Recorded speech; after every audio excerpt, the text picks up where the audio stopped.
On s'est retrouvés le 19 janvier 1996, alors qu'on ne s'y attendait pas du tout. On nous annonce à 17h le soir que la station ferme définitivement ses portes. On s'attendait plutôt à une annonce d'un projet FM.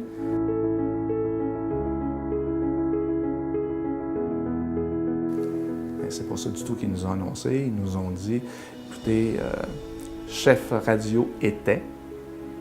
Et au moment où on nous disait ça, il y a quelqu'un qui débranchait les fils. Il était 5h et quelques secondes, on a débranché et on nous a dit « Retournez chez vous, lundi matin, 9h, viendrez chercher vos choses dans vos bureaux. » Et des gardes de sécurité nous ont envoyés à la porte. Alors on a pleuré toutes nos larmes, ça a été difficile, tout le monde est sorti en même temps. Le lundi matin, on est revenu, on a vidé nos bureaux et après ça, on est allé prendre une bière ensemble. Et il y avait un fonds syndical à peu près 28 000 30 000 $. Et là, on a dit, qu'est-ce qu'on fait? On part sur une brosse qui va durer 6 mois. Ou bien, je pense qu'on n'est pas si sans dessin que ça. J'ai l'impression, on regardait la direction, on disait, même nous, on trouve qu'ils font des erreurs stratégiques qui n'ont pas de bon sens. On n'était pas d'accord avec ça, on n'avait rien à dire, on était les employés. Je pense qu'un marché à Granby pour une station de radio. Et déjà, on parlait de mode de coopérative parce que j'avais assisté un mois auparavant à un congrès à Québec. Il y avait une station FM de Joliette qui avait fait faillite.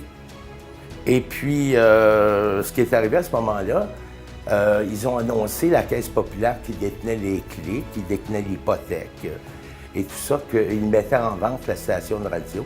Et les seuls qui s'étaient présentés, c'est des ex-employés qui se sont regroupés en coopérative. Alors, ils étaient les seuls. On leur a vendu la station de radio, alors avec la licence du CRTC.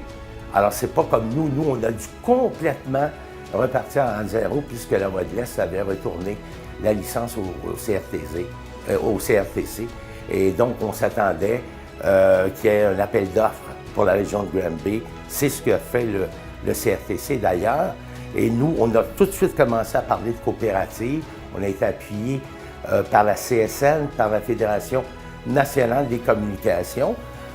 Si ces gens-là n'étaient pas intervenus, je pense pas qu'on aurait réussi à démarrer cette entreprise-là. J'ai été dans ce groupe-là qui a lancé la machine. Et c'est peut-être les plus belles journées de ma vie parce que c'est un projet qui, jour après jour, on voyait qu'il n'était pas facile, là, mais il avançait et ça fonctionnait. Fait que, on a mis en place la station de radio.